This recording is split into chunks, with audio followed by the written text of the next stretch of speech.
আজলানের নাকটা তিথির কান ছুঁয়ে উঠে গেল। ছাদে গায়ে হলুদের আয়োজন করা হয়েছে। আয়সার কয়েকজন বান্ধবী এসেছে। তারা আর ফুপাতো মামাতো খালাতো ভাইরা মিলে স্টেজ সাজিয়ে ফেলেছে। আজলান জানে এরা এসবে ওস্তাদ। সেখানে যদি কয়েকটা মেয়ে থাকে তাহলে কাজ আরও সহজ। কেক চলে এসেছে, পার্লারের মেয়েও চলে এসেছে। পার্লারের মেয়েদের এনেছে তিথি। আজলান শেখ তা শোনার পর আর কিছু বলার জন্য খুঁজে পাননি। ডোডো এমনিতে অন্যদিন খেলনা দিয়ে বসিয়ে দিলে খেলে, আজ মায়ের কোল ছাড়তেই কান্না। তিথি গালে দুটো চড় বসিয়ে দিয়ে বলল, সারাক্ষণ ম্যা ম্যা করা ছাড়া আর কিছু পারিস না? ডোডো চড় খেয়ে এমন জোরে কাঁদা শুরু করেছে, বিরিয়ানির ডেকচি পাকাতে থাকা বাবুর্চির সাথে কথা বলতে থাকা আজলান শেষ পর্যন্ত থমকে গেল। আবার হলোটা কি? আম্বিয়া বেগম ডোডোকে কোলে নিয়ে ফেলে তিথিকে বলল, আমি ওর বাপকে দিয়ে আসি। দাও, সারাক্ষণ হাওয়া খেয়ে বেড়ানো ছাড়া আর করছেনটা কি? সব আমার উপর দিয়ে যাচ্ছে। সেখানে এসেছে ম্যা ম্যা করতে, এক চট দিব। ডোডো ঠোঁট টেনে ফুপিয়ে ফুপিয়ে কাঁদতে লাগলো। তিথি উপহাস করতে সে আরও জোরে কাঁদতে লাগলো। আজলান এসে বলল, কি হয়েছে? সমস্যা কি? ও কিভাবে কাঁদাচ্ছ কেন? তিথি মুখ ফিরিয়ে নিল। আম্বিয়া বেগম বললেন, ওর মাকে জ্বালাচ্ছে, ওকে একটু রাখ। আর কারো কোলে যাচ্ছে না। কতজন নিতে চাইলো, তোর ছেলে কারো কোলে যাবে না। আজলান হাত বাড়িয়ে ডোডোকে কোলে নিয়ে নিল। ডোডোর কান্না তার পরও থামে না। মা তাকে বকছে, তাই মাকে আদর করে দিতে হবে। তার আগে কান্না থামবে না। আজলান তাকে শান্ত করানোর জন্য হাতের ঘড়িটা খুলে দিল। ডোডো সেটা দেখে কান্না থামিয়ে হাতে নিল। তার পরপরই ঘড়িটা ভারী হওয়ায় টুপ করে ফেলে দিল নিচে। আম্বিয়া বেগম আতকে উঠলেন। ডোডো চেঁচিয়ে কেঁদে উঠল পুনরায়। আজলান হতভম্ব, এই ছেলে কি শুরু করেছে? তিথি আর না পারতে ডোডোকে কোলে নিয়ে হনহনিয়ে যেতে যেতে বলল, বাপের মতো হয়েছে। আজলানের ভ্রুযুগল দ্বিগুণ কুচকে গেল। আম্বিয়া বেগম তা দেখে বললেন, হয়েছে, আর ওদিকে অমন করে তাকিয়ে থাকতে হবে না। ভুল কিছু বলেনি। যেতে যেতে শেষের কথাটা একটু আস্তে বলেছেন তিনি। আজলান যদিও শুনেছে, কিন্তু প্রতিক্রিয়া দেখানোর ফুরসত পায়নি। আজলান ঘড়িটা তুলে দেখল কাঁচ ভেঙে গিয়েছে। চকারান্ত শব্দ করল সে মুখ দিয়ে। আফতাব শেখ এসে বললেন, বিরিয়ানি মনে হচ্ছে ভীষণ জাল হবে। আজলান অতিষ্ঠ এই মানুষটার চালায়। কিছুক্ষণ আগে এসে বলল মশলাপাতি কম হয়েছে, মাংস কম পড়েছে। এখন এসে বলল ভীষণ ঝাল হবে। অসহ্য। গটগট পায়ে হেঁটে সেখান থেকে চলে গেল সে। যে জন্ম দিয়েছে সে শান্তি দেয় না, যাকে জন্ম দিয়েছে সে বুঝবে কি করে? এত যন্ত্রণা তো সহ্য করা যায় না। হলুদ সিল্ক কাতানের মৌচাক শাড়ি পরেছে তিথি, চুলে ফুলের মালা পরেছে। পার্লারের মেয়েগুলো তাকে সাজিয়ে দিয়েছে, নোট লিপস্টিক পরিয়ে দিয়েছে। আম্বিয়া বেগম বললেন, ভালো লাগছে দেখতে। আমার নাতিটাকে একটা নতুন দেখে গেঞ্জি পরিয়ে দে। তিথি ডোডোকে উপুর করে ধরে বলল। ডোডো, আম্মাকে কেমন লাগছে বল? ডোডো তার নাক কামড়ে দেওয়ার জন্য ঝুঁকে গেল। তিথি ঝাড়ি মেরে বলল, সব সময় ফাইজলামি করতে থাকে। মার খেয়েছিস, বেশিক্ষণ হচ্ছে না, আবারও দুষ্টামি করছিস। ডোডো ঠোঁট টানল।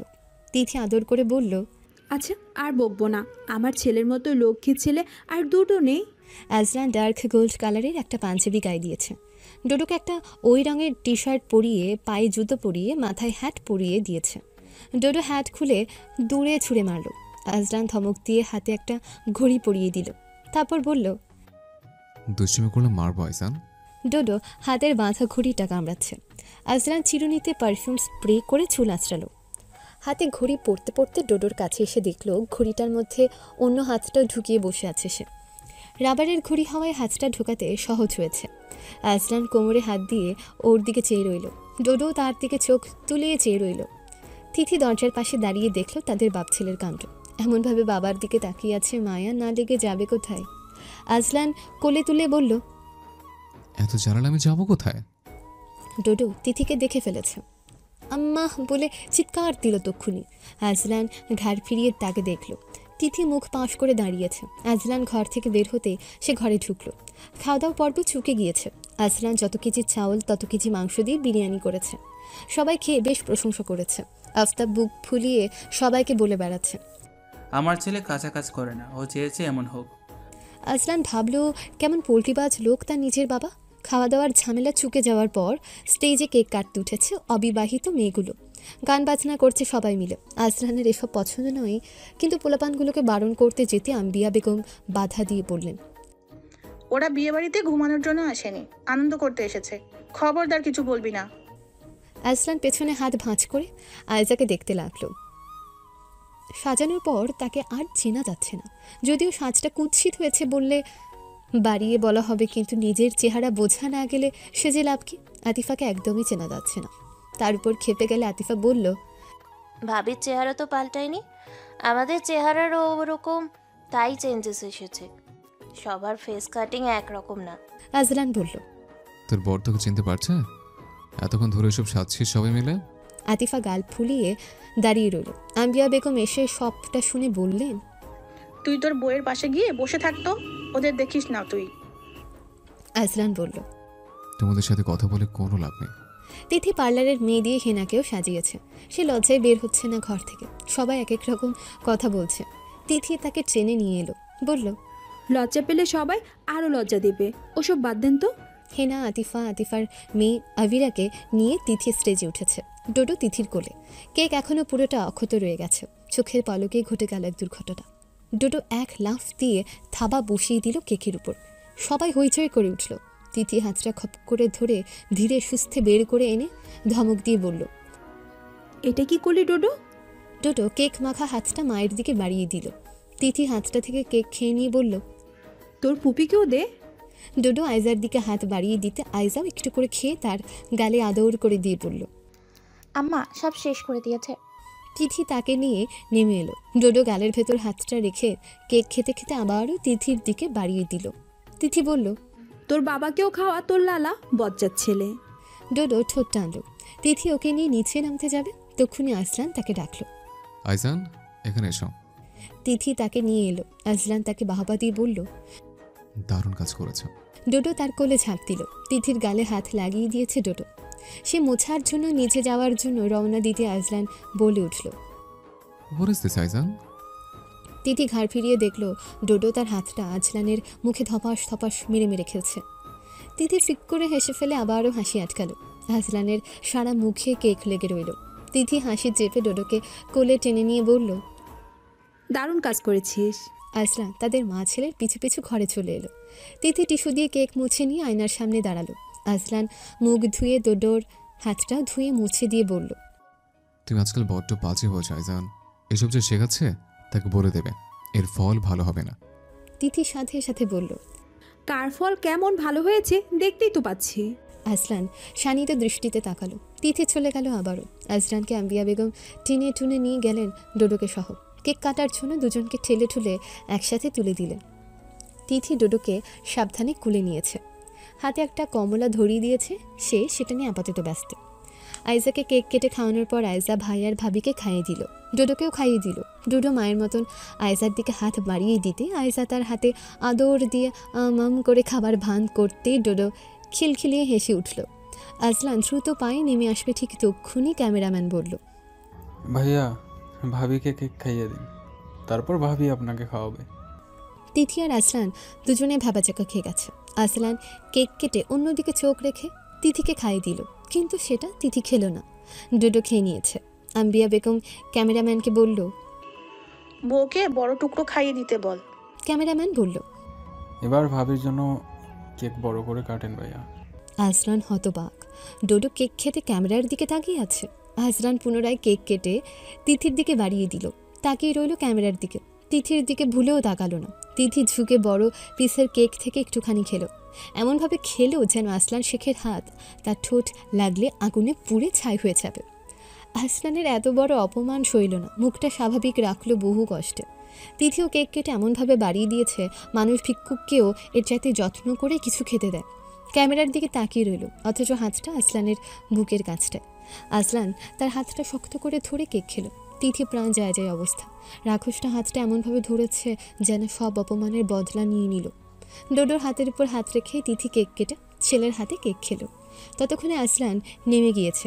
তিথির গলা শুনে ঘাড় ফিরিয়ে তাকালো। তিথি ক্যামেরাম্যানকে বলছে, আমার ছেলে আমাকে খাইয়ে দিচ্ছে, এটার একটা ছবি তুলুন। ডোডোর হাত থেকে কেক খেলো তিথি। তারপর গালে আদর করে বলল, আমার সুয়না ছেলে। আসলান গটমট পায়ে হেঁটে নিচে চলে গেল। তিথি ডোডোর জন্য একটা প্লেটে কেক কেটে নিয়ে নেমে যাওয়ার সময় আয়সা বলল, ভাবি তুমি কি বলো তো, ভাইয়া অত বড় কেক কেটে দিল, খেলে একটুখানি। ডোডোর হাতে একা একা কেক খেয়ে ভাইয়াকে দিলে না, ভাইয়া তো রেগে বোম। তিথি বলল। তোমার ভাই ঠান্ডা ছিল কখন? আতিফা আম্বিয়া বেগমকে বলল। দেখলে আম্মা, ও সারাক্ষণ আমার ভাইয়াকে রাগিয়ে দেওয়ার তালে থাকে। আম্বিয়া বেগম বললেন। ও কিভাবে কেক বাড়িয়ে দিয়েছে দেখলি না? ওর কাছ থেকেই তো শিখছে। তোর ভাই ধোয়া তুলসী পাতা নয়। আতিফা বলল। তুমি ওকে মাথায় তুলছো আম্মা। সংসার টিকিয়ে রাখা এত সহজ না। শাশুড়ি হ, তারপর বুঝবি। আতিফা তর্কে না জড়িয়ে তার বরের কাছে চলে গেল। ডোডোকে কেক খাওয়াচ্ছিল তিথি। যতটা না খাচ্ছে ততটা নিজেরই হাতে মুখে লাগিয়েছে ডোডো। মাকেও খেতে বলেছে। কত দরদ তার। পাশ থেকেও মেজো ফুবু বলল। ছেলেটাকে সারাক্ষণ খাওয়াতেই থাকো নাকি? এত খাওয়াও বদহজম হয় না? সেও দেখছি খেতেই থাকে। তিথির মেজাজ সপ্তমে উঠল। সে আশ্চর্য হয়ে বলল। আজব ব্যাপার, আমার ছেলে কি খাবে, কতটুকু খাবে, কখন খাবে, এসব আমার ব্যাপার।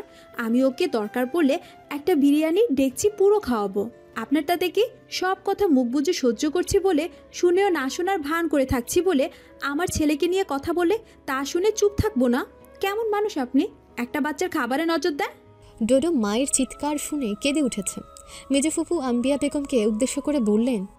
দেখেছো ভাবি, তোমার ছেলের বউ কেমন সুরে কথা বলে? আমি আগেই ভাবছি এই মেয়ে এত ভালো হয়ে গেল কিভাবে। এখন আসল রূপ বেরিয়ে এলো। আম্বিয়া বেগম বলল। কি হলো রে আবার? কে কি বলছে তোকে? তিথির আগে ফুঁসছে। মেজো ফুপুর আহাজারি আর বিলাপ শুনে জড়ো হয়েছে সবাই। তিথিকে বললেন। ফকিনীর মেয়ের বড় ঘরে বিয়ে হলেও কি মুখের ভাষা পরিবর্তন হয়? একটা জুট ছিল আমার ভাইয়ের কপালে, আর একটা জুটছে আমার ভাইপোর কপালে। কি ভাষা! কোথাকার বস্তি! ছোট লোকের মেয়ে। সামান্য কথা জিজ্ঞেস করছি, সে উত্তর কিভাবে দিল দেখলে সবাই। সবার বাগবিতণ্ডার মধ্যে সবার পেছনে এসে দাঁড়ালো আসলাম। জলদ গম্ভীর স্বরে কি হয়েছে জিজ্ঞেস করতে মেজো ফুপু ছুটে এসে বলল। তোর বউ কি ভাষায় কথা বলছে জানিস? আমি কি এত অপমানিত হওয়ার জন্য আসছি এতদিন পর? এই মেয়ের সাথে তুই ঘর করিস কেমনে? কি মুখের ভাষা! আমি শুধু বললাম এতটুকু নিয়ে একটা বাচ্চাকে এসব খাওয়ানোর কি দরকার? এত খাওয়ালে বদহজম হবে। শুনেছি ওর এমনিতেই মাঝে মধ্যে পেটে ব্যথা হয়। ওমা গো, তোর বউ খেপে গেল আমার উপর, যেন আমার উপর তার অনেক ক্ষোভ। মেয়ে তো আমিও পেটে ধরেছি। মুরব্বির মুখে মুখে এমন জবাব তো দেয় না বাপু। তিথি রাগ, ক্ষোভ, দুঃখ নিয়ে চলমলে চোখে আসলানের দিকে চেয়ে রইল। চোখ দিয়ে যেন আগুনের স্ফুলিঙ্গ বের হচ্ছে। আসলান তাকাতেই চোখ সরিয়ে ডোডোকে নিয়ে হনহনিয়ে নিচে চলে গেল সে। হিনা এসে মাকে জোর করে টেনে নিয়ে যেতে চাইল। তিনি বললেন। তুই কেমন ছেলে আর কেমন বউ জুটলো? তোর মা কেন সারাক্ষণ তাকে তেল মাখে এবার বুঝলাম। আজ তো বেয়াদব একটা মেয়ে, দূর করে তাড়িয়ে দে। আজরান চুপচাপ নিচে নেমে গেল। মালিকা বেগমের সাথে মেজো ফুপুর তর্ক তীব্র হয়ে উঠেছে। মালিকা বেগম আসলানের বড় ফুপুদের সাথে বসে গল্প গুজবে মগ্ন ছিলেন। মফিজ সাহেব ও আফতাব সাহেবের সাথে ছিলেন। ঘটনাস্থলে না থাকলেও মেজো ফুপুর চেঁচামেচি শুনে সবকিছু স্পষ্ট হয়ে গেল তাদের। মালিকা বেগম নীরবতা ভেঙে ক্ষিপ্ত হয়ে বলে উঠলেন। আপনি আমার মেয়েকে বস্তি ডাকলেন কোন সাহসে? আমার মেয়ে বস্তিতে বড় হলেও অনেক ভালো শিক্ষা পেয়েছে। আপনি তো ভদ্রবাড়িতে বড় হয়ে সেটুকুও পাননি। আসার পর থেকে দেখছি মেয়েটা কাজের জন্য বাচ্চাটাকে পর্যন্ত করে নিতে পারছে না, সেখানে আপনার বড় বড় কথা। অনেকক্ষণ ধরে আপনার কথা শুনছি। মেজো ফুপু বললেন। মেয়েকে বেয়াদব বানিয়েছেন সেটা স্বীকার করুন। মুরব্বীদের সাথে কি করে কথা বলতে হয় সেটা জানে না। মালিকা বেগম তীব্র কণ্ঠে বললেন। এখানে মুরব্বী তো আরো আছে, কারোর সাথে তো বেয়াদবি করেনি, আপনার সাথে কেন করলো? মফিজ সাহেব রাগে কাঁপছেন, তবুও কিচ্ছু বললেন না। তিনি মালিকা বেগমকে বললেন। আহা থামো, বাদ দাও। মেজো ফুপু বললেন। আমার তো এখন আপনার জন্য মায়া হচ্ছে ভাই সাহেব। এই মা মেয়ের জ্বালায় আপনি অতিষ্ঠ হয়ে যাচ্ছেন না? এখন বুঝতে পারছি বীজ কিসের। তুষার বাবা আর মাকে সরিয়ে নেওয়ার চেষ্টা করছে। আফতাব শেখ এসে তীব্রভাবে ধমক দিয়ে বলল। আসিয়া, তুই চুপ করবি? অশান্তি লাগিয়ে দিয়েছিস গোটা বাড়িতে। কি শুরু করেছিস তোরা? বড় ফুপু প্রতিবাদ করে বললেন। আছিয়া, তুইও কি বাচ্চা মেয়ে হয়ে গেছিস? নতুন মা হয়েছে, বাচ্চার নামে বাজে কথা সইতে পারেনি। চুপ কর না। ছোট ফুপু বড় ফুপুর মতন শান্তিপ্রিয় মানুষ। তিনি বললেন, আজলান ঘরের দিকে গেছে, কি হবে কে জানে। তুমি একটু চুপ করবে মেজো বুবু।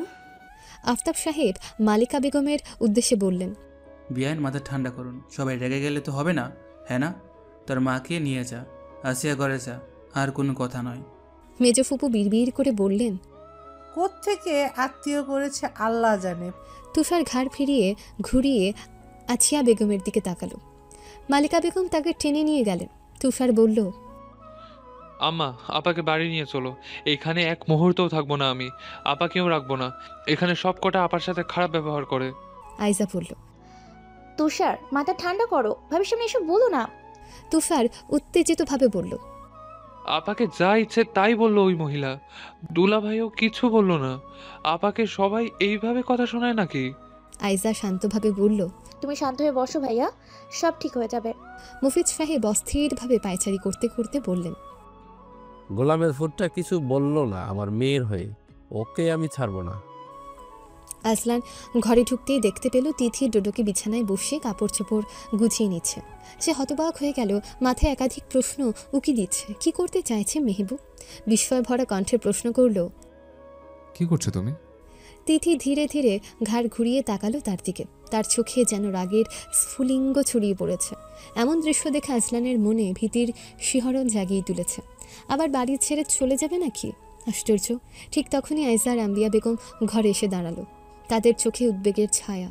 ডোডো বিছানায় বসে নিজের ছোট্ট চোখ দিয়ে মা আর বাবার দিকে তাকাচ্ছে। তার সরল দৃষ্টিতেও অস্থিরতা স্পষ্ট। মায়ের চেঁচামেচি শুনে সে ভড়কে গেছে। সে ছোট্ট করে আম্মা ডাকলো। তিথি শুনল না। আজলান এগিয়ে গিয়ে ব্যাগটা কেড়ে নিয়ে বলল, আমার সাথে কথা বলো। তিথি তার চোখের দিকে তাকালো, বলল, তুমি আমার সাথে একটা কথাও বলবে না, সব সময় আমাকে শাসন করতে চলে আসো, অথচ তোমার বাপের বোনকে কিছু বলতে পারোনি মুখের উপর। আজলান তাকে শান্ত হতে বলে বলল, বাড়ি ভর্তি মানুষ, এখন কি করবো আমি? তিথির চোখে ক্রোধ মিশ্রিত জল। সে ব্যাগটা টেনে নিয়ে বলল, এই বাড়ি ভর্তি মানুষের সামনে তোমার ফুপি আমাকে অপমান করে, যা ইচ্ছে তাই বলেছে। আমাকে সারাদিন বলে গেল, আমি কিচ্ছু বলিনি। এখন সাহস পেয়ে আমার ছেলেকে বলছে আমি এক মুহূর্ত এই বাড়িতে থাকবো না। দরকার পড়লে ভিক্ষা করে খাবো, নইলে চায়ের দোকানে কাজ করে খাবো, কিন্তু তোমার সাথে আমি থাকবো না। আয়েশা এসে বলল, ভাবি একটু শান্ত হও। ঘরটা থমথমে হয়ে উঠেছে। ডোডোর কান্না করছে। ছোট্ট হাত দুটো বাড়িয়ে আয়েশার কোলে উঠতে চাইল সে। তাকে সপাটে চড় বসিয়ে তিথি বলল, চুপ করে বস, দরদ দেখাবি না। এখানে কেউ তোর আপন নয়। তুই খাচ্ছিস এটা তো অনেকের সমস্যা। তোর মা তো কখনো খাবার দেখেনি, বস্তি থেকে উঠে এসেছে। তুই সেই বস্তির ছেলে হয়ে এত ভালো মন্দ খাবি কেন? ডোডো তার মায়ের হাতে চড় খেয়ে হাউমাউ করে কাঁদতে শুরু করলো। তাকে কাঁদতে দেখে আম্বিয়া বেগমের ধৈর্যের বাঁধ ভেঙে গেল। তিনি চড়া গলায় বললেন, তুই তোর জামাইয়ের উপর রাখছিস ভালো কথা, আমার নাতির গায়ে কেন হাত দিচ্ছিস? এটা কি তোর বাপের বাড়ি থেকে এনেছিস? ডোডোকে কোলে তুলে নিয়ে শান্ত করতে লাগলেন তিনি। আজলান মায়ের দিকে তাকিয়ে শান্ত গলায় বলল, মা, তোমরা এখন যাও, ঘর খালি করো। আজলানের কথা শুনে সবাই ঘর থেকে বেরিয়ে গেল। তিথির রাগ তখনও মাথার ভেতর আগুনের মতো জ্বলছিল। সে সোজা আজলানের দিকে তাকিয়ে বলল, এসব নাটক বন্ধ করো। ঘাট ধাক্কা দিয়ে তো শুধু আমাকেই বের করতে পারো তুমি। তোমার শক্তি শুধু আমার উপরে দেখাও। কারো মুখের উপর দুটো কথা বলার সাহস আছে তোমার? শুধু আমাকে জব্দ করতে শিখেছো। এই ছোট লোক বস্তি তোমার সাথে আর থাকবে না। দুটো ডাল ভাত আমার জুটে যাবে। আজলান শান্ত থাকার চেষ্টা করলো। সে তিথির হাত ধরে রাখলো। তিথি ঝাঁকিয়ে হাত ছাড়ানোর চেষ্টা করলো। আজলান ধীরে বলল, রাগের মাথায় কোনো সিদ্ধান্ত নিও না মেহবুব। তিথির ক্ষোভ কমলো না। সে আরো জোরে হাত ঝাঁকিয়ে বলল, এতগুলো মানুষের সামনে আমাকে কথাগুলো শোনালো, তুমি একটাও কথা বললে না। আমি এই বাড়িতে খুব ভালো মন্দ খাওয়ার জন্য পড়ে আছি। আজলান কণ্ঠ উঁচু করে বলল, কি বলবো আমি? ফুপু কি বের করে দেব তা এতগুলো মানুষের সামনে? বেটে চোখে যাক, আমি বলবো ফুপুকে। তিথি ক্ষিপ্ত হয়ে তৎক্ষণাৎ বলল, কি বলবে? আমার বউকে আর বস্তি ডেকো না এটা বলবে, নাকি আমার বাচ্চার খাবারে নজর দিও না বলবে? কোনটা? আজলান তিথির উত্তেজনা দেখে শান্তভাবে বলল, মেহবুব, তুমি বাড়াবাড়ি পর্যায়ে নিয়ে যাচ্ছ ব্যাপারটাকে। তিথি চোখ মুছে বলল, আমি চলে যাব আমার ছেলেকে নিয়ে যাবই। আজলান তার হাত ছেড়ে দিল। চুপচাপ দাঁড়িয়ে রইল। তিথি তাড়াতাড়ি কাপড় চোপড় গুছিয়ে নিচ্ছে। আয়েশা ঘরের বাইরে উকি দিয়ে তা দেখে আম্বিয়া বেগমকে বললেন, আম্মা, ভাবি সত্যি সত্যি চলে যাচ্ছে। তার কণ্ঠে কান্না স্পষ্ট। ফুপুর উপর তার রাগ হচ্ছে। আফতাব সাহেব এসে তিথির পাশে দাঁড়ালেন। তিথি আফতাব সাহেবকে দেখে চুপচাপ কাপড় ভরতে লাগলো। আফতাব সাহেব বললেন, বৌমা সব কিছু কানে নিতে নেই। তিথি তার দিকে ফিরিয়ে বলল, কানে নিয়েছি। সকাল থেকে অনেক কিছু বলে গেল তোমার বোন, কিচ্ছু কানে তুলিনি। তাই বলে একটা বাচ্চার খাবারে নজর দিবে? মানুষ আর কতক্ষণ সহ্য করবে? যাই বলো বাবা, তোমার এই ছেলের সাথে আমি আর থাকবো না। ও মনে করেছে দুটো ভালো মন্দ খাওয়ার জন্য, ভালো থাকার জন্য আমাকে এখানে পড়ে থাকতে হচ্ছে। ও যা মনে করে ওর আত্মীয়রাও মনে করে। আফতাব সাহেব বললেন, আমি এক অকাল কুষ্মান্ডা জন্ম দিয়েছি, সেটা তুমি আজ নতুন করে জানছো না? আজলান বাঁকা চোখে ওনার দিকে তাকালো। তিথি দৃঢ়ভাবে বলল, না না না, আমি থাকবো না। আম্বিয়া বেগম হতাশভাবে বললেন, আজলান, তুই কিছু বলবি না? ও সত্যি সত্যি চলে যাচ্ছে। আজলান ফুঁসে উঠে বলল, ও চলে যেতে চাইলে আমি কি করব? আমি তো ওর মতো হুটহাট সিদ্ধান্ত নিতে পারি না। নিতে পারলে সব মিটে যেত। ও যা চাইছে তা যখন পারছি না, তখন ওর সিদ্ধান্ত মেনে নেওয়াটাই ভালো। তিথির এই অবস্থা দেখে আয়জা তাড়াতাড়ি তার ব্যাগটা কেড়ে নিল। ব্যাগটা বুকের সাথে জড়িয়ে ধরে বলল, ভাবি তুমি এইভাবে যেও না প্লিজ।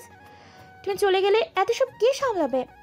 তিথি অশ্রু সংবরণ করে বলল, হ্যাঁ, তোমারও তো একই চিন্তা। ভাবি চলে গেলে এত কাজ কে করবে? এত ঝামেলা কে সামলাবে? ভাবির অপমানে তোমার কিচ্ছু যায় আসে না। ছোট লোককে ছোট লোকই তো বলেছে। তিথির চোখ থেকে রাগ মিশ্রিত জলের ধারা গড়িয়ে পড়ল। আফতাব শেখ তিথির এই অবস্থা দেখে মাথায় হাত রেখে বললেন, আমি ওকে বকে এসেছি। ও আমার মা বাবার বেয়াদব সন্তান। আমারও একটা আছে এমন একটা, কি করব এদের নিয়ে বলো? আজলান কিছু বলতে চাইল কিন্তু বলল না। আফতাব শেখ তিথিকে বুঝিয়ে বললেন, তুমি যদি এখন চলে যাও তাহলে তোমার জায়গাটা নড়বড়ে দেখাবে সবার সামনে। এটা তোমার বাড়ি। তুমি যদি শক্ত হাতে এই সংসারের হাল ধরো, এরপর থেকে কেউ তোমাকে ছোট লোক বলার সাহস পাবে না। আমরা মরে গেলে তোমার ফুফু শাশুড়িদের তোমার কাছে আসতে হবে। ওদের আর ভাই নেই, ভাইপুর বউও নেই। তিথি দৃঢ়ভাবে বলল, আমাকে আটকে রাখার জন্য এখন এসব বলবেনি। তোমার বোনকে এমনটা বললে সে বলবে এটা আমার বাপের বাড়ি। আমাকে বুঝ দিও না। আম্বিয়া বেগম এবার ধমকের স্বরে বললেন, তুই এখনো কিছু বলবি না আজলান? আজলান এবার ক্ষোভের চাপে রেগে গিয়ে বলল, আশ্চর্য, এখন কি ওর পায়ে ধরতে হবে আমাকে? হাত ধরে অনুরোধ পর্যন্ত করলাম, ও শুনছে আমার কথা। যাক, দিয়ে দাও টোটোকে। মালিকা বেগম ঘরে প্রবেশ করে বললেন, এই তিথি, বোরখানে তোর আব্বা সিএনজি নিয়ে এসেছে। আম্বিয়া বেগম অসন্তোষ প্রকাশ করে বললেন, আপনিও মেয়ের পাগলামিতে সায় দিচ্ছেন বেআইন? মালিকা বেগম পাল্টা বললেন, কি করব? হ্যাঁ, আপনার ছেলের উপর যথেষ্ট ভরসা রেখেছি। সে তার বউয়ের অপমান চুপচাপ সহ্য করে বসে আছে। মনে হচ্ছে সে বেশ খুশি হয়েছে। আপনার ননদ আমার সামনে যা যা বলেছে, এসব কি কোনো ভালো মানুষের কথা? আজলান এই মুহূর্তে তার মত পাল্টে বলল, ও কোথাও যাবে না। ও আপনাদের মেয়ে কম, বাড়ির বউ বেশি। মালিকা বেগম তীব্র কণ্ঠে বললেন, বেশি বলেই তো এত কথা শুনিয়েছে তোমার ফুপু। আজলান বলল, এসব অশান্তির সংসারে হয়েই থাকে। মফিজ সাহেব এসে বললেন, না না, আমরা ওকে রাখবো না। আমরা ওর কথাগুলো এতদিন তেমন বিশ্বাস করিনি, কিন্তু আজ সচক্ষে দেখলাম ওকে কিভাবে অপমান করা হয়। ও থাকবে না আর এই বাড়িতে। আমি আমার মেয়েকে নুনে ভাতে খাওয়াতে পারবো। আজলান তিথিকে বলল, মেহবুব, আমি তোমাকে বলে দিচ্ছি, ডোরোকে নিয়ে তুমি কোথাও যাবে না। যদি যাও। তিথি তার পাল্টা প্রশ্ন করল, যদি যাই? আজলান দাঁতে দাঁত পিষে রেগে শুধু চেয়ে রইল। তার মনের অশান্তি ও বিরক্তি চক্ষু দিয়ে প্রকাশ করতে চাইছে সে। তিথি চোখ সরিয়ে ব্যাগের দিকে হাত বাড়ানোর সঙ্গে সঙ্গে আজলান হনহনিয়ে এগিয়ে এসে তিথির হাত খপ করে ধরে টেনে নিয়ে ঘর থেকে বেরিয়ে এলো। সবাই স্তব্ধ হয়ে গেল। আম্বিয়া বেগমও দৌড় লাগালেন। আফতাব সাহেব দ্রুত পদক্ষেপে এসে আম্বিয়া বেগমের পথ আঁচকে বললেন, ওদের ছেড়ে দাও। আজলান তিথিকে রূঢ়ভাবে ধরে ছাদের দিকে নিয়ে যেতে লাগলো। মফিজ সাহেব, মালিকা বেগম এবং অন্যান্যরা হতভম্ব হয়ে দাঁড়িয়ে রইল। তিথি বিরোধিতা করার চেষ্টা করছে, কিন্তু আজলানের শক্তিশালী হাত থেকে তার মুক্তি পাওয়া সম্ভব হচ্ছে না। আজলানের মুখে ক্রুদ্ধ ভাব ফুটে উঠেছে। তিথির চোখে অসহায়তা ও ক্ষোভের মিশ্রণ স্পষ্ট। সে চেঁচিয়ে যাচ্ছে, তবুও আজলান তাকে ছাড়ছে না। তিথি হার মেনে নিল এক পর্যায়ে। ছাদে এখন কেউ নেই। স্টেজে কেকটা পড়ে আছে এবং চেয়ার ও টেবিলগুলোর সামনে এলোমেলো হয়ে আছে। তিথিকে এনে আজলান তার হাত থেকে ছেড়ে দিল। তিথি কাঁদছে। আজলান ছাদের দরজা বন্ধ করে তার সিদ্ধান্তের প্রতি দৃঢ়তা দেখিয়ে বলল, তুমি আমাকে বিয়ে করতে বলেছিলে না তোমার কোনো একটা বান্ধবীকে? তিথি ভাঙা স্বরে উত্তর দিল, হ্যাঁ। তার নাম্বারটা এনে দিও। তিথি বিস্মিত হয়ে জিজ্ঞেস করলো, কেন? আজলান সংকটের মুখে তার সিদ্ধান্ত জানালো। বলল, বিয়ে করব। তোমার সাথে আমার হবে না, তাই ঠিক আমি আরেকটা বিয়ে করব। তিথি নাক টানলো। আজলান তার বাহু চেপে ধরে বলল, আমি ফেড আপ মেহবুব। আমি জেলে হলে তুমি গাধি। এরকম গাধির সাথে আমি 1 সেকেন্ডও থাকবো না আর। তিথির চোখের অবস্থা ভয়ঙ্কর। তার চোখ ফুলে গেছে। আজলান তার চিরকালীন রাগের সুরে বলল, যত ইচ্ছে কাঁদো, তোমার সত্যি নিলে ইচ্ছে মতো হেসো, তোমার বহুদিনের ইচ্ছা। তিথি কাঁদতে কাঁদতে গভীর শ্বাস টেনে পড়ল। ওর তো বিয়ে হয়ে গেছে। আজলান কপাল চেপে ধরে বলল, তার বড় দাও, ওর বরের কাছ থেকে চেয়ে নিয়ে আসবো। আজলানের চাহনি কথায় তিথির মনোযোগ বিভ্রান্ত হয়ে গেছে। দুজনেই দুজনের দিকে খেপাটে দৃষ্টিতে তাকিয়ে রইল। হঠাৎ করে মনে হলো দূরত্ব তাদের মধ্যকার স্বাভাবিক সম্পর্কের সেই মিষ্টি নিকটতা হারিয়ে দিয়েছে। যেন সময়ের স্রোতে ভেসে গিয়েছে তাদের প্রণয়ের চিরচেনা স্বামী স্ত্রীর ঘনিষ্ঠতা। দীর্ঘদিন পর একে অপরের মুখোমুখি হওয়ার পর তাদের চোখে চোখ পড়তেই যেন পুরনো দিনের স্মৃতি ফিরে এলো। এক মুহূর্তের জন্য সব কিছু থেমে গেল। আজলান বলল, তোমার সতীন আমার গায়ের উপর পা তুলে ঘুমালে তোমার ভালো লাগবে? খুব লাগবে। তিথির কণ্ঠস্বর ফাঁপা। আজলান তার কোমর জড়িয়ে টেনে এনে বলল, এইভাবে টেনে এনে আদর করব, তোমার ভালো লাগবে? খুব মজা লাগবে। আজলান হিংস্র হয়ে উঠে বলল, তোমার কষ্ট হবে না বেয়াদব? তিথির দৃঢ়ভাবে উত্তর দিল, না। কেন? তিথি একটু সময় নিয়ে বলল, আমি মরার আগে তুমি বিয়ে করতে পারলে তবেই তো। আজলান তার মনোরম চোখে অধিকার বোধের চিহ্ন দেখতে পেল। কি শান্তি অধিকার বোধের মধ্যে। আজলান শেখ তো এটাই চেয়ে এসেছে বারবার। নিজেকে সামলে নিয়ে তিথির গালটা মুছে দিয়ে আজলান বলল, সব আচামাতে তো ধুয়ে গেল, সেজে কি লাভ হলো? তিথি তীব্র রেগে উঠে তার হাত সরানোর চেষ্টা করতে আজলান তাকে নিজের কাছে টেনে ধরে ধমকে উঠে বলল, মেহবুব। তিথি স্তব্ধ হয়ে গেল। আজলানের কঠিন মুখের সামনে দাঁড়িয়ে তার সাহস হারিয়ে গেল। আজলান ধীরে ধীরে তিথির কাছে এলো। তার চোখে তীব্রতা এবং মৃদু তেজের মিশ্রণ। তাদের মাঝে শূন্যতা ক্রমশ সংকীর্ণ হতে লাগলো। এক স্নিগ্ধ মুহূর্তে দুজনের ঠোঁট একে অপরের ঠোঁটে স্পর্শ করলো।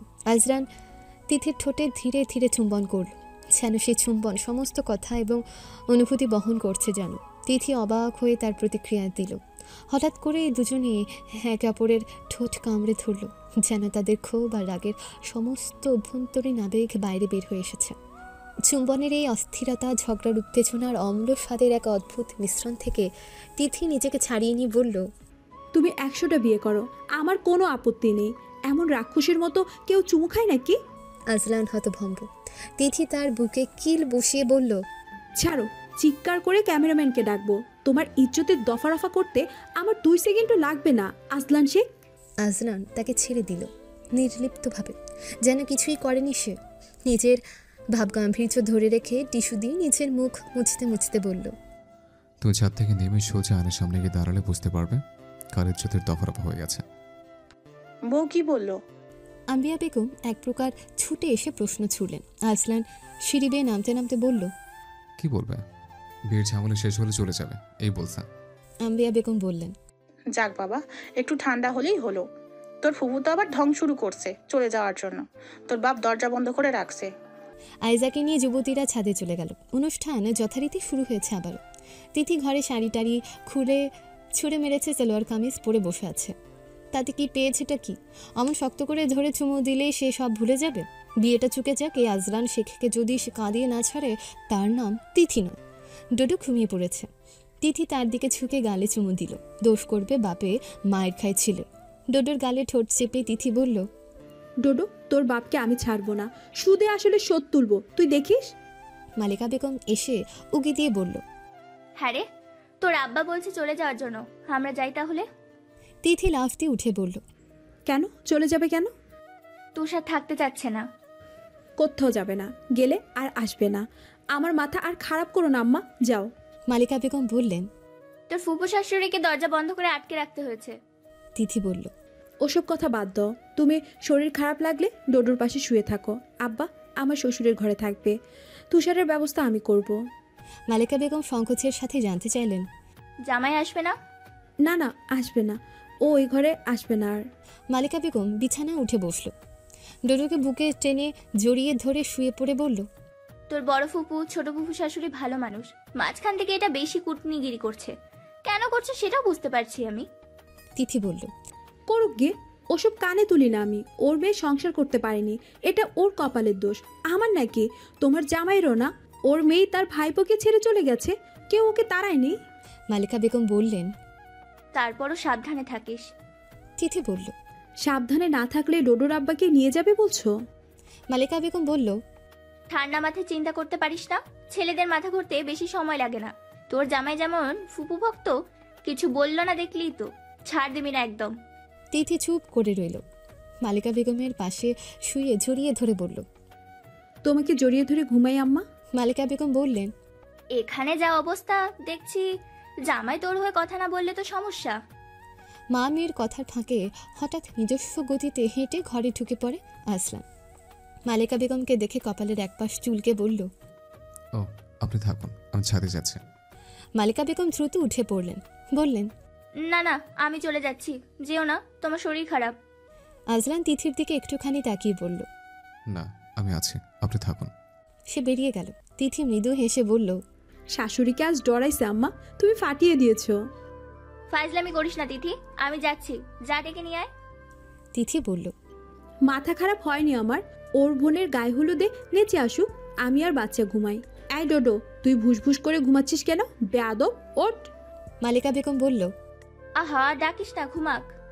তিথি ডোডোর গালে গাল চেপে ধরে বলল, এত জোরে মারছি আম্মা, বড় হয়ে জানতে পারলে আমাকে বৃদ্ধাশ্রমে রেখে আসবে। মালিকা বেগম বললেন, ফালতু কথা সব সময় তোর মুখে, সর, আমি যাই। মালিকা বেগম চলে গেলেন। তিথি ওনার পিছু পিছু ছাদে চলে গেল। আইজার বান্ধবী আর কাজিনরা মিলে নাচানাচি করছে। তিথিকে দেখা মাত্র সবাই হইচই করে উঠে বলল, তিথি, ভাবি চলে এসেছে। ভাবি চলে এসেছে, আমাদের একটাই ভাবি। তিথি বলল, আমার বাচ্চা ঘুমাচ্ছে। ওর কথা না শুনে সবাই তাকে টেনে নিয়ে গেল। লুঙ্গি ডান্স গানে নাচানাচি চলছে। তিথি তাদের মাঝখানে পড়ে ফেসে গেল। সবার ভাগে সেও নেচে নিয়েছে। এত নাচানাচির ভিড়ে না নেচে থাকা যায় নাকি? ঘাম ছুটে গেল নাচানাচি করতে গিয়ে। টিস্যু দিয়ে ঘাম মুছে আম্বিয়া বেগমের পাশে বসতে যাবে, তখনই দেখল বুকে হাত ভাঁজ করে আসলাম শেখ দাঁড়িয়ে আছে।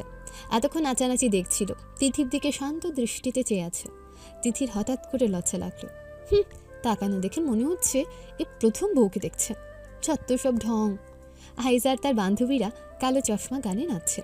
আইজা তিথিকে কালো চশমা পরিয়ে দিয়ে টেনে নিয়ে গেল। তা দেখে আম্বিয়া বেগম আসলানের দিকে কোনা চোখে এক পলক তাকালো। এত শান্তভাবে দাঁড়িয়ে আছে দেখে উনি অবাক হয়েছেন। বউ এমন তিরিং বিরিং নেচে চলেছে আর সে কিচ্ছু বলছে না। আফতাব শেখ হাতে তালি দিয়ে বললেন, বৌমা তোমার বরকে নিয়ে যাও, জীবনে মিষ্টি জিনিসটারই সাথে একটু সাক্ষাৎ হওয়া দরকার। তিথি বলল, আরে গোরে গোরে মুখরিতে কালা কালা চশমা। আম্বিয়া বেগম ফিক করে হেসে উঠলেন। পাশ থেকে বড় ফুপু বললেন, আজলানের চেহারাটা দেখেছো? আম্বিয়া বেগম বললেন, বউকে এখন তেল মারছে, চলে যাবে বলে ভয় পাইছে। ভয়ও পায় আজকাল। ও যেমন বউ, ভয় পাবে না? কে বলবে এই মেয়ে কিছুক্ষণ কেঁদে কুটে একসা করেছে? তিথি নাচানাচিতে এতটা ব্যস্ত হয়ে গেল, হাসলানকে সেটাই ভুলে গেল। তিথির গলা শুকিয়ে এসেছে। সে পানি খেয়ে টিস্যু দিয়ে মুখ মুছতে মুছতে দেখল আসলানের কোলে ডোডো গোল গোল করে তাকিয়ে নাচ দেখছে। মাকে দেখে হাত দুটো মাথার উপর তুলে দিয়ে সে উপরে লাফ দিয়ে উঠল। তিথি এসে বলল, ঘুম শেষ। ডোডো তার মাথায় তুলে দেয়া সানগ্লাস কেড়ে নিতে হাত বাড়ালো। তিথি তাকে কোলে টেনে নিয়ে দুগালে টপুস টুপুস চুমু খেয়ে নিয়ে চলে গেল। ডোডো লাফাচ্ছে তার কোলে। আইজা তাকে দেখে হাসতে লাগলো। গান বন্ধ হওয়ার সাথে সাথে ডোডো চমকে উঠে চারপাশে তাকালো। তিথি বলল, শেষ, গান শেষ। ডোডো গোলগাল চোখে তাকিয়ে থাকলো। আম্বিয়া বেগম এসে বললেন, হয়েছে, এবার ঘরে যা, আজলান ঝিমাচ্ছে। তিথি দেখলে ঘুম পাওয়ায় আসলানের চোখ দুটো লালচে হয়ে আছে। বোনের বিয়ে বলে হয়তো এই প্রথম হাসি তামাশার মাঝে সে এখনো দাঁড়িয়ে আছে। কোনো কালে তার এসব পছন্দ না, তার উপর বউটাও এরকম। এখন নিজের পছন্দের বাইরে গিয়েও কাজ করতে হয়। দেখা যাচ্ছে তাতে সব শান্তি। সাউন্ড বক্সে আবারও নাচ গান বেজে উঠেছে। ডোডো আবার লাফ দিয়ে উঠল। তিথি হেসে বলল, পাজি ছেলে কোথাকার, তোর বাপ দেখ এমনিই মনে হয় ঝিমিয়ে পড়ে যাবে। বুড়া বেটা একা ভয় পাচ্ছে ঘরে, চল ঘুম পাড়িয়ে আসি। আসলানের সামনে এসে সে বলল, আমি অনুষ্ঠান শেষ হওয়ার পর ঘুমাবো। আসলান কিছু বলল না। তিথি বলল, কেউ ঝিমিয়ে পড়ে গেলে আমার দোষ নেই। আসলান তীর চোখ ভাবে বলল, কালো চশমা পরে নাচছিল কুমার তুলিয়া। ভালো তো লাগছিল। কোনো ভদ্র পরিবার বইভাবে নাচে? তিথি বলল,